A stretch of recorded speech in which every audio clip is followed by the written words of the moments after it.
दोस्तों, आज की यह वीडियो काफी महत्वपूर्ण बात पर आधारित है। एक ऐसी बात जो लगभग हर इंसान अपने जीवन में महसूस करता ही है, और वो है मजबूरियां। आज की इस वीडियो में हम जानेंगे मजबूरियों को देखने का सही तरीका क्या है।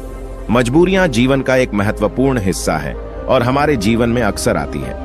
मजबूरी एक व्यक्ति के जीवन में ऐसी स्थिति को दर्शाती है जहां व्यक्ति कुछ करने में सीमित रह जाता है, अक्सर बिना अपनी इच्छा के, क्योंकि उनके पास कोई दूसरा विकल्प नहीं होता। ऐसी स्थिति में हम जो करना चाहते हैं, हम वो चाहकर भी नहीं कर पाते। यह एक ऐसी परिस्थिति होती है जहां पर व्यक्ति अपने मन के अनुसार चुनाव नहीं कर सकते और अपने हथियार डाल देते हैं। मजबूरी में हमें अक्सर वही करना पड़ता है जो हमारे सामने रखा गया हो, न कि वो जो हम करना चाहते हैं। ये मजबूरियां हमारी आर्थिक, सामाजिक, पारिवारिक और व्यक्तिगत स्थितियों से जुड़ी होती हैं। कुछ लोग मजबूरियों से कोसों दूर भागते हैं और कुछ लोग उनका डट कर सामना करते हैं। मजबूरियों से निपटने के लिए नए तरीके ढूंढते हैं। तो आइए इस कहानी के माध्यम से जानते हैं कि कैसे हम अपने जीवन की एक मजबूरी को एक अवसर में बदल सकते हैं। यह कहानी एक व्यक्ति के बारे में है जो बहुत दुखी था। एक समय की बात है, एक छोटे से गांव में एक आदमी रहता था। वह गरीब था और उसके पास केवल एक छोटा सा घर और छोटी सी जमीन थी। उसका जीवन कठिनाइयों से भरा पड़ा था और उसकी मजबूरी उसे रात दिन परेशान किया करती थी। अपनी पत्नी और एक बेटा होने के बावजूद वह आदमी बड़ा ही अकेला महसूस करता। वह मन ही मन सोचता रहता कि मेरे जीवन में कितनी मजबूरियां हैं। मुझे अपने घर का खर्च चलाने के लिए रोज काम पर जाना पड़ता है। अगर मैं काम नहीं करूंगा तो मेरा परिवार क्या खाएगा? मेरा घर कैसे चलेगा? मेरे बेटे के जीवन में अच्छा भविष्य लाने के लिए मुझे मजबूरन काम करना पड़ता है। उसे अपना काम एक बोझ लग रहा था और यह सोचकर वह बहुत दुखी था। एक तरफ जहां लोग उसी गांव के तालाब पर मस्ती करने आते और अपने दोस्तों के साथ सुकून भरा वक्त गुजारने आते, वहीं इस आदमी को वहां मजबूरन मछलियां पकड़नी पड़ती ताकि उसके घर के खर्चों में खाने पर होने वाला खर्च कम हो सके और उसका परिवार यह तालाब से पकड़ी हुई मछलियां खा सके। वह आदमी मजबूर था और वह अपने परिवार को खुश देखना चाहता था, पर उसकी मजबूरियों ने उसके घर से सुख और शांति को खत्म ही कर दिया था। उसे ऐसा लग रहा था कि अपने जीवन में इतने सारे कमियों के कारण वह कभी खुश नहीं रह पाएगा। एक दिन इसी बात से परेशान होकर वह एक पेड़ के नीचे बैठकर रो रहा था। तभी एक साधु उसकी ओर आ रहा था। साधु ने देखा कि उसके चेहरे पर बहुत सारे गम थे। उस साधु ने देखा कि वह व्यक्ति दुखी होकर फूट फूट कर रो रहा था। साधु ने उस व्यक्ति के पास जाकर पूछा, क्या हुआ बेटा, तुम इतने क्यों परेशान हो? उस आदमी ने साधु की ओर देखा। वह साधु साधारण कपड़ों में था और उसको देखकर व्यक्ति सोचने लगा, भला ये साधु क्या मदद कर पाएगा मेरी? व्यक्ति ने उससे कहा, तुम तो एक साधु हो, भला तुम क्या मदद करोगे मेरी? मैं पहले से ही अपनी मजबूरियों के कारण काफी परेशान हूं, तुम मुझे अकेला छोड़ दो। साधु उस व्यक्ति से कहते हैं, बेटा, इतना दुख तुम अकेले क्यों सहन कर रहे हो? मुझे बताओ क्या हुआ, शायद मैं तुम्हारा दुख दूर कर सकूं। वह व्यक्ति उस साधु से कहता है, तुम मेरा दुख दूर करोगे? तुम मेरी मजबूरियों से मुझे मुक्त कैसे कर सकते हो? तुम्हें तो खुद नहीं पता मजबूरियां क्या होती हैं। तुम्हें कौन सी मजबूरी का सामना करना पड़ा अपने जीवन में? तुम क्या जानो मजबूरी? तुम्हें किस बात की चिंता? तुम तो काम भी नहीं करते, तुम्हें किसी परिवार का ध्यान भी नहीं रखना। मुझे तो दिन रात काम करके अपने परिवार की जिम्मेदारी उठानी पड़ती है। साधु उस आदमी के कड़वे शब्द सुनकर भी शांत रहे। वह समझ गए कि यह आदमी अपने जीवन में अपने कामों और मजबूरियों को बुरा समझता है और इसी कारण यह काम को बोझ समझकर मन से किसी भी काम को नहीं कर पा रहा है। साधु हंसकर कहते हैं, बस इतनी सी बात, मैं तुम्हारी मजबूरियों को एक ताकत बना सकता हूं। तुम्हें कभी भी काम करने में बोझ महसूस नहीं होगा। तुम्हें अपने परिवार के लिए काम करना कभी बोझ नहीं मानोगे। मैं तुम्हें एक ऐसा रास्ता बताऊंगा जिससे तुम हर काम खुशी खुशी करोगे, लेकिन तुम्हें पहले मेरा काम करना होगा। क्या तुम तैयार हो? वह आदमी साधु की बातों को लेकर सोच में डूब गया। साधु ने कहा कि एक ऐसा रास्ता है जिससे वह हर काम खुशी खुशी कर सकता है और उसके बदले में केवल एक काम करना होगा। पर क्या यह सच है? ऐसा कुछ इस साधु को पता भी होगा या ये साधु बस मुझे पागल बना रहा है? आदमी ने कुछ देर सोचकर उस साधु को मना किया, ये कहते हुए कि मुझे नहीं लगता कि तुम ऐसा कुछ बता सकते हो। आदमी मना करके वापस घर लौट आया। कुछ दिनों तक तो उसके दिमाग में वह साधु की बातें घूमती रहीं, लेकिन धीरे धीरे वह उस साधु और उसकी बातों को भूलता गया। उसके दिमाग से साधु भी धीरे धीरे निकलता गया। वह फिर से अपने रोज के दिनचर्या में वापस चला गया। फिर कुछ महीनों बाद उसे एक दिन अपना मित्र मिला। वह मित्र उससे कहता है, हमारे गांव में एक बड़े ज्ञानी साधु प्रवचन देने आ रहे हैं। वह जो भी कहते हैं वह करके दिखाते हैं। वह बहुत बुद्धिमान है। उसका मित्र उस आदमी से कहता है, तुम भी चलो मेरे साथ, तुम्हें वहां आनंद आएगा। कभी तो अपने लिए कुछ समय निकाल लिया करो, तुम कितनी मेहनत करते हो। वह आदमी सोचता है, मैं तो वैसे ही अपने रोज के काम में मग्न रहता हूं। मेरा मित्र सही तो कह रहा है, कभी अपने लिए भी समय निकालना चाहिए। वह अपने मित्र के साथ उस साधु के उपदेश को सुनने और वहां जाने के लिए राजी हो जाता है। अगले दिन यह व्यक्ति अपने मित्र के साथ उस आश्रम में जाता है। वहां उसे वही साधु दिखता है जो उसे उस दिन काम को खुशी खुशी करने का मार्ग बताने का वादा कर रहा था। मित्र से बात करते समय उसने पूछा कि क्या यही वो साधु है जिनके उपदेश हम आज यहां सुनने आए हैं। उसके मित्र ने पुष्टि की कि हां, यह साधु वाकई महान है और उनके पास ज्ञान की अमूल्य धारा है। और तो और उसके पास तो स्वयं राजा भी ज्ञान लेने आते हैं। वह आदमी अपने मित्र से कहता है कि मैं इस साधु से मिल चुका हूं। फिर वह आदमी अपने मित्र को सारी बात बताता है। उसका मित्र पूरी बात सुनकर कहता है, अगर यह साधु ने तुम्हें वचन दिया है तो अवश्य ही वो उसे पूरा करेंगे। तुम्हें उनसे फिर से मिलना चाहिए। आदमी फिर मन ही मन यह सोचता है कि क्या मेरा अब उनसे मिलना ठीक रहेगा। मैं उन साधु के पास जाऊं कि नहीं, वह मेरे बारे में क्या सोचेंगे। परंतु अब उसके मन में यह विश्वास था कि वह साधु उस दिन उसे पागल नहीं बना रहे थे। और अगर थोड़ी सी भी उम्मीद है कि मैं एक ऐसा रास्ता जान जाऊंगा जिससे मुझे कोई भी मजबूरी, कोई भी पीड़ा छोटी लगने लगेगी और मैं उस काम को खुशी खुशी करूंगा, तो ये मुझे जानना ही है।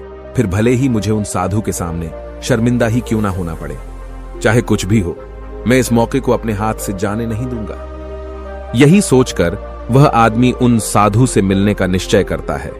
उपदेश समाप्त होते होते शाम हो चुकी थी। जैसे ही वह उपदेश समाप्त हुए, सब लोग आश्रम से बाहर जाने लगे। वह आदमी उस साधु के पास जाता है। वह आदमी कहता है, गुरु, क्या आपको याद है, मैं आपको मिल चुका हूं।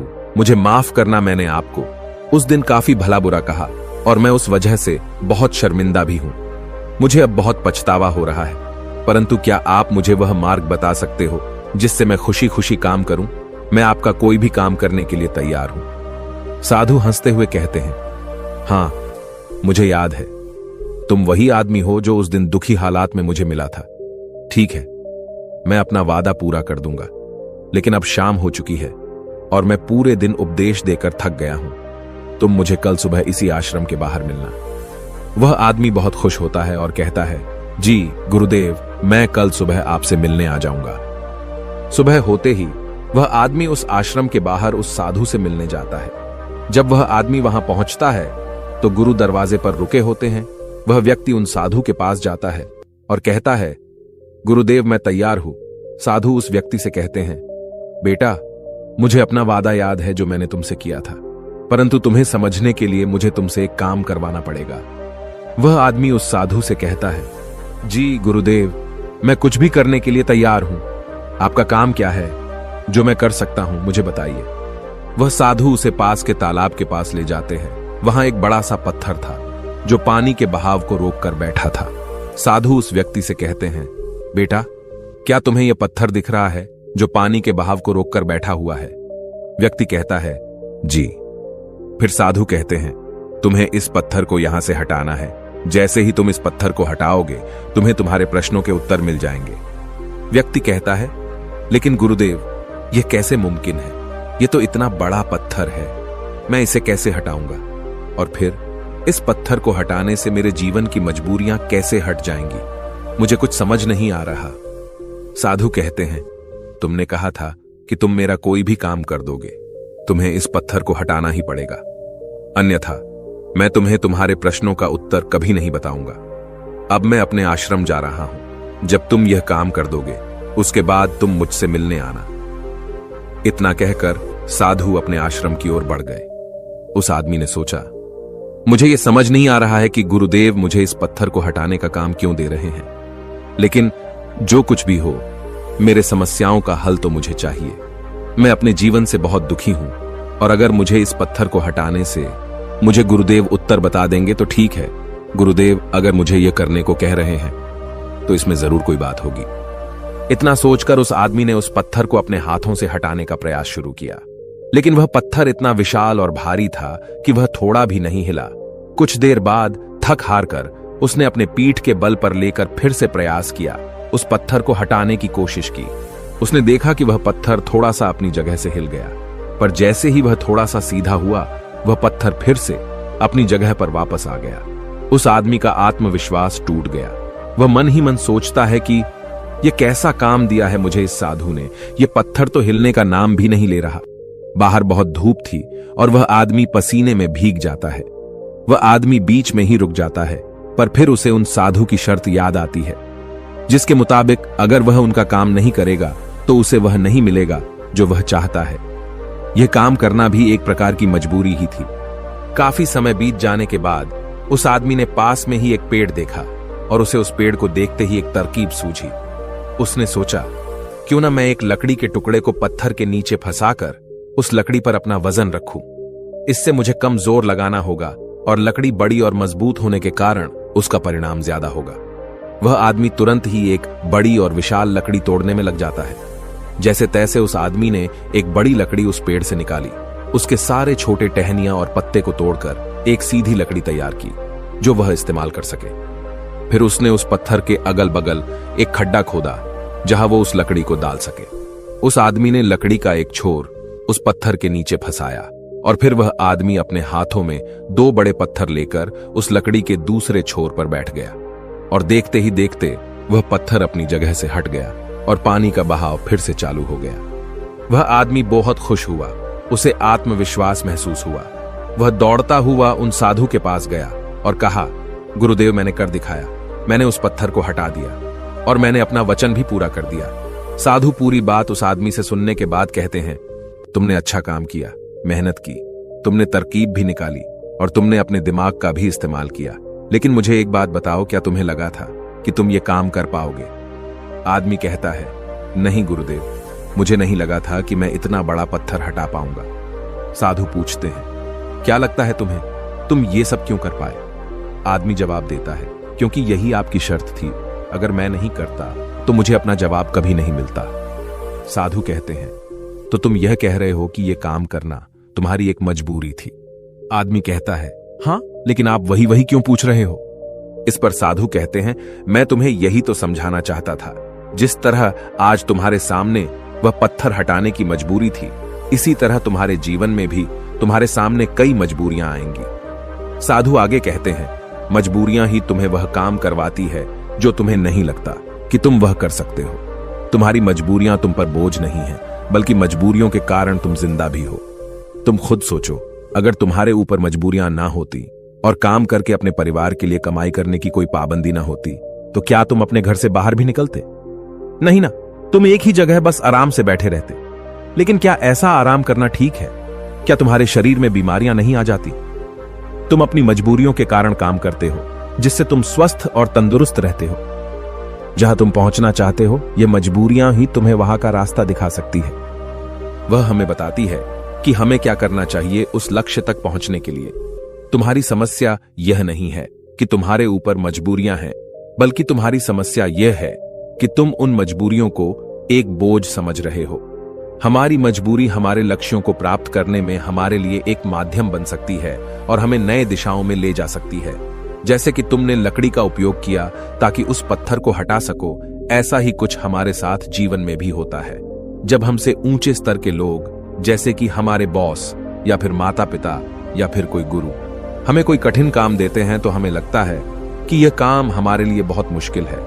उदाहरण के रूप में, जब हमारे बॉस हमें एक बड़े और कठिन काम को संभालने का काम देते हैं, या जब तुम्हारे व्यापार में कोई विरोधी व्यापारी तुम्हारी तकलीफें बढ़ा देता है जो तुम्हारे लिए मुश्किल होता है, तो तुम कैसे उसका सामना करोगे?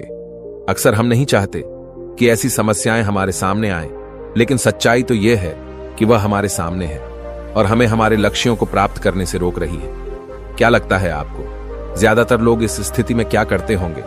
बेशक कोई नहीं चाहता कि वो संकट में आए, लेकिन जब एक विशाल समस्या उनके सामने खड़ी होती है ऐसी कठिन समस्याएं जो उन्हें परेशान करती हैं, तब क्या करते होंगे लोग?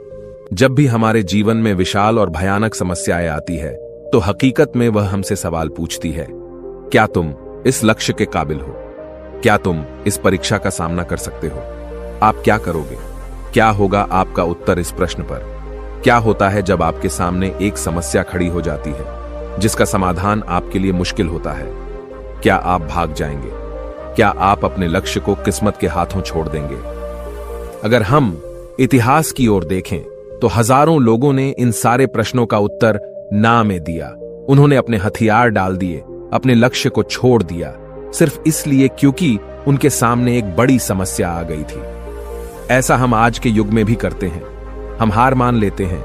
हम अपने उच्च स्तर के लोगों को पागल तक कह देते हैं कि क्या सोचकर मुझे यह काम सौंपा गया, यह काम तो किसी से भी नहीं होने वाला। या फिर हम अपने लक्ष्य को त्याग देते हैं यह कहकर कि शायद यह लक्ष्य मेरे भाग्य में ही नहीं है। लेकिन इतिहास के कुछ लोगों ने इस प्रश्न का उत्तर हां में दिया। वे डटकर खड़े हुए और समस्या के आंखों में देखकर उसका समाधान निकाला। वह कुछ बड़ा कर पाए उसी समस्या के कारण, और सच कहूं तो वो महान व्यक्ति आज उस मुकाम पर कभी नहीं पहुंच पाते। अगर उनके सामने वह समस्या नहीं आई होती तो उनकी समस्याओं ने उन्हें बड़ा बनाया, उन्हें मजबूर किया नए रास्ते ढूंढने में, कोई ऐसा रास्ता जो आज तक किसी ने नहीं सोचा था। बड़े और महान लोग भी अक्सर अपनी समस्याओं से जूझते हैं और उन्हें पार करने के लिए नए रास्ते ढूंढते हैं। समस्याएं हमें मुश्किल में डालती हैं और हमें मजबूर करती है नए रास्तों की तलाश करने में। यही तरीका है जिससे हम अपने लक्ष्यों को हासिल कर सकते हैं और अपने जीवन को सफल बना सकते हैं। और यही सही तरीका है हमारी मजबूरियों को देखने का। जब तुम्हारी नजर अपने लक्ष्य पर होगी तो तुम्हें अपनी समस्याएं छोटी लगने लगेगी। इसीलिए मजबूरियां अच्छी होती हैं। तो अगली बार जब तुम किसी मजबूरी में खुद को पाओ तो खुश हो जाना, क्योंकि यह एक मौका है तुम्हें अपने आप को साबित करने का और उसी दौरान वह बनने का जो तुम पहले कभी नहीं थे। दोस्तों, आपने आज के इस वीडियो से क्या सीखा वह मुझे आप कमेंट में बता सकते हैं। इसी के साथ में उम्मीद है कि आपको आज की वीडियो पसंद आई होगी। तो इस वीडियो को उस इंसान को शेयर करें जिसे इसकी सख्त जरूरत है, और उसी के ठीक बाद चैनल को सब्सक्राइब करें। तो चलिए फिर मिलते हैं ऐसी एक और नई वीडियो में। तब तक के लिए अपना ख्याल रखें। धन्यवाद और नमो बुद्धाय।